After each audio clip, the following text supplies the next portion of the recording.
So hey guys, very good afternoon once again, welcome back to my new vlog. कैसे हैं आप सभी लोग?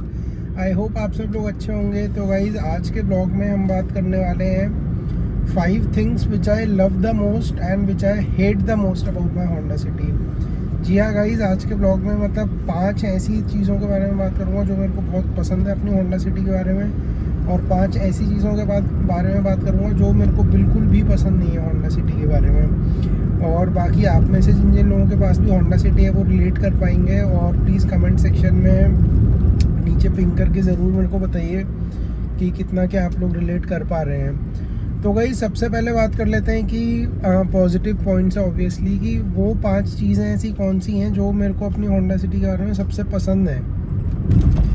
तो गाइज, उनमें से नंबर 1 पे आती है इसकी प्रीमियमनेस। मतलब नो डाउट यार, गाड़ी बहुत प्रीमियम है। मतलब इस सेगमेंट में शायद ही कोई ऐसी गाड़ी है, मतलब इस सेगमेंट में बात कर रहा हूँ। अगर आप सेगमेंट चेंज कर देंगे तो ऑब्वियसली फिर आपको मतलब प्रीमियमनेस थोड़ी सी और बढ़ जाएगी।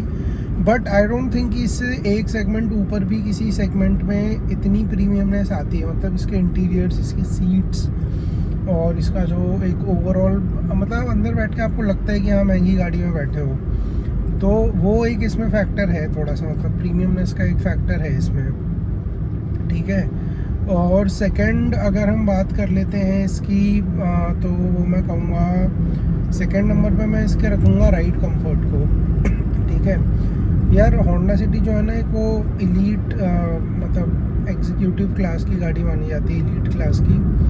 तो बेसिकली इसकी जो सीट्स हैं वो बहुत ही ज़्यादा प्रीमियम फील होती हैं, बहुत ही ज़्यादा कुशनी है, बहुत कंफर्टेबल है।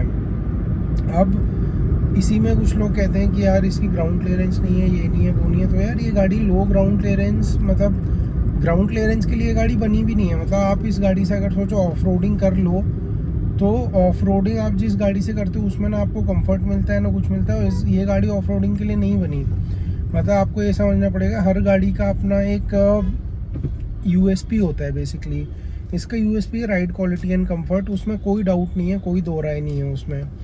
ठीक है, तो ये बेसिकली अगर आपका चलना सिटी में है, हाईवे पे है, लॉन्ग अगर आप रन है आपका हाईवे पे, तो this car is perfect for you, है ना। तो हाईवे पे तो यार नो डाउट, मैंने खुद इससे हज़ार किलोमीटर की रोड ट्रिप्स की हुई हैं इन अ सिंगल स्ट्रेच। हाईवे पे तो नो डाउट यार, मतलब इसका कोई कंपैरिजन ही नहीं है। मैंने इससे भी ज़्यादा अच्छी सेगमेंट, मतलब इससे भी एक सेगमेंट ऊपर की गाड़ियों में ट्रैवल किया, बट इसमें जो कंफर्ट आता है ना, अनमैचेबल है गाइस, अनमैचेबल है बिल्कुल। तो ये हुई कुछ कंफर्ट की बात। बाकी अगर बात कर लें इसका जो इंजन है, खासतौर से पेट्रोल इंजन, बिकॉज ये जो मेरी है 4th जनरेशन की होंडा सिटी, उस टाइम पे डीजल इंजन भी आता था, अब तो आई थिंक डिसकंटिन्यू हो गया है। बट गाइज, इसका जो पेट्रोल इंजन मज़ा देता है ना हाईवे टेक पे, जब भाई साहब मतलब मक्खन इंजन है एकदम। और इसका जो पिकअप वगैरह है ना एकदम लीनियर है, मतलब ऐसा नहीं कि आपको लो आरपीएम पे कुछ हो, हाई पे कुछ हो, स्मूथ पिकअप है एकदम इसका। तो बाकी अब हम बात कर लेते हैं यार इसके कुछ रिलायबिलिटी की। बेसिकली तो रिलायबल का ऐसा है कि मैंने अपने पिछले कुछ व्लॉग्स में भी बताया है कि होंडा सिटी मैंने 4-4, 5-5 लाख किलोमीटर भी चलते हुए देखा, उसके बाद भी गाड़ी का कुछ नहीं बिगड़ता। मतलब तब भी आपको लगता है कि गाड़ी एज गुड एज 60-70 हज़ार किलोमीटर ही चली है 4-5 लाख किलोमीटर चलने के बाद। बट गिवन दैट आप उसको अच्छे से मेंटेन कर रहे हो, गाड़ी को प्रॉपरली, ज़्यादा अब्यूज़ नहीं कर रहे, आप गाड़ी को ढंग से चला रहे हो, तो आपकी गाड़ी आपका साथ देगी। और इसी के साथ आ जाता है गाइस कि इसका जो इंजन है वो, जैसा कि मैंने कहा, बहुत स्मूथ है, बहुत रिफाइंड है एकदम, मतलब लीनियर पिकअप है। तो इंजन के मामले में तो इसका कोई तोड़ ही नहीं है। और प्लस जो इसका एक ब्रांड ट्रस्ट है होंडा का, वो शुरू से ही बना हुआ है। मतलब अभी भी अगर आज भी जितनी भी आप गाड़ियाँ देख लो, मतलब मैं अपना पर्सनल ओपिनियन शेयर कर रहा हूँ, हो सकता है आपका कुछ अलग हो, बट मेरे को ऐसा लगता है कि होंडा और टोयोटा जो रिलायबिलिटी देते हैं ना, आज भी चाहे कितनी भी आप ईवी ले आओ, कितनी भी टेक्स हैवी कार्स ले आओ, कितनी भी फीचर्स डाल दो, बट होंडा और टोयोटा, अब जैसे आप टोयोटा फॉर्च्यूनर में देखो, आज तक सनरूफ नहीं आती। 60 लाख की गाड़ी है वो, 60 लाख की गाड़ी में सनरूफ नहीं आते। बट यार सनरूफ इंडिया जैसी कंट्री में प्रैक्टिकल है ही नहीं, तो क्यों देना। मतलब आप उतने ही पैसे में आप रिलायबिलिटी दो ना कस्टमर को, तो ज़्यादा सेटिस्फाइड होगा। तो टोयोटा और होंडा मेरे ख्याल से these are the two best reliable brands in India currently. तो ये हुई गाइस इसकी कुछ 5 ऐसी चीज़ें जो मैं लाइक करता हूँ होंडा सिटी कार में, विच आई लव द मोस्ट। अब आ जाते हैं कि 5 ऐसी चीज़ों पे विच आई हेट द मोस्ट। तो सबसे पहले तो है गाइस इसका आप में से सब लोग समझ ही पाए होंगे, ग्राउंड क्लियरेंस। जी हाँ, ग्राउंड क्लियरेंस जैसे कि इसका थोड़ा कम है, बट ठीक है 165 mm आई थिंक, इतना भी कम नहीं है। बट अगर आप 5 लोग पूरे हो, सामान रखा हुआ है, तब तो गाड़ी ऑब्वियसली टच होगी। बट उसमें भी अगर आप थोड़ा सा टैक्टफुली गाड़ी को टेढ़ी मेढ़ी करके अगर ब्रेकर्स वगैरह पे से निकालते हो तो गाड़ी निकल जाएगी। बट इसका एक एडवांटेज भी है, वो एडवांटेज ये है कि गाड़ी जितनी नीचे होती है, गाड़ी का सेंटर ऑफ मास उतना नीचे होता है और गाड़ी उतनी ज़्यादा कंफर्टेबल और उतनी ज़्यादा एरोडायनेमिक होती है। अब यही आप देखो, ये स्कॉर्पियो, थार वगैरह एसयूवी, इनमें बहुत ज़्यादा बॉडी रोल होता है और बहुत आपको अनकंफर्टेबल फील होता है इनमें। On the other hand sedans जो होती हैं वो थोड़ी सी लो लाइंग होती हैं एंड उनकी ग्राउंड क्लियरेंस कम ही होती है, तो there is nothing special about it. दूसरा मेरे को लगता है इसके टायर साइज़ थोड़े से पतले हैं, मतलब आई थिंक 15 इंच के इसमें आते हैं। बाकी उसका डैमेज मतलब चौड़ाई मेरे को पता नहीं, बट देखने में थोड़े से पतले लगते हैं। तो टायर साइज़ अगर थोड़े से और बड़े कर दिए जाते हैं, अभी भी कर सकते हैं, तो दैट वुड बी ग्रेट।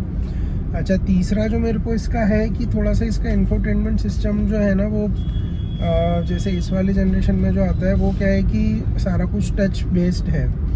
तो अब जैसे अभी मैं गाड़ी चला रहा हूँ धूप में, तो अभी अगर मैं लेट्स मेरे को एसी के या म्यूज़िक सिस्टम के कुछ कंट्रोल्स ऊपर नीचे करने हैं, खासतौर से एसी के, तो मेरे को एकदम उसमें मतलब कंसंट्रेट करना पड़ेगा एंड फिर ड्राइविंग से मेरा डिस्ट्रैक्शन हटेगा। तो ये एक इसमें थोड़ा है कि अगर एटलीस्ट बटन वाले कंट्रोल होते तो थोड़ा सा आई थिंक बेटर रहता। अगले पॉइंट पे आते हैं गाइस, अगला जो मेरे को इसकी सबसे एक बड़ा ड्रॉबैक लगता है वो है इसका हॉर्न। इसका जो कंपनी फिटेड हॉर्न आता है ना, वो यार स्कूटी ऐसा लगता है, एकदम ऐसा स्कूटी में आता है। अभी मैंने इसका चेंज करा लिया है, ये वाला करा लिया है, तो हॉर्न तो यार आपको बदलवाना ही पड़ेगा, हॉर्न बहुत ज़्यादा वीक है इसका। और चौथी चीज़ ये है कि इसकी जो हेडलाइट्स है ना, उनका थ्रो इतना मतलब रात के टाइम में इतना अच्छा नहीं है। अगर आप हाईवेज़ वगैरह पे जा रहे हो, that could have been better. मतलब उस पर ऐसा नहीं है कि ख़राब है, बट हाँ उसमें इम्प्रूवमेंट का और ज़्यादा स्कोप है अभी भी। और बाकी 5वें पॉइंट की अगर बात करें तो यार इसके स्पेयर पार्ट्स बहुत कॉस्टली आते हैं, बहुत ज़्यादा कॉस्टली आते हैं। अब जैसे फॉर एग्जांपल मैं बताऊँ, इसका एक रियर व्यू मिरर की मोटर ख़राब हो गई मेरे राइट साइड की। भाई वो 22,000 रुपये के, मतलब वो जो रियर व्यू मिरर का जो भी उसका तामझाम है, 22,000 रुपये का बदलाएगा वो। भाई जरा सी चीज़ 22,000 रुपये की, सोचो। तो वो स्पेयर पार्ट्स तो यार नो डाउट होंडा के बहुत ज़्यादा कॉस्टली हैं। तो ये था आज का गाइज़ कुछ आज का व्लॉग, जिसमें मैंने 5 ऐसे पॉइंट्स के बारे में बात की जो है which I love the most about my Honda City, and 5 ऐसे पॉइंट्स के बारे में बात की which I hate the most. तो आई होप आप में से जिन जिन लोगों के पास होंडा सिटी है, जो लोग होंडा सिटी ओन करते हैं, वो काफ़ी रिलेट कर पाए होंगे। एंड बाकी आप कमेंट सेक्शन में अपने ओपिनियंस एंड अपने व्यूज़ ज़रूर लिखिए, and do subscribe to my channel. And अगर आपको आज का वीडियो अच्छा लगा हो तो please do give it a thumbs up. चलिए गाइस, मिलते हैं ऐसी एक नए ब्लॉग में। Till then take care, bye bye.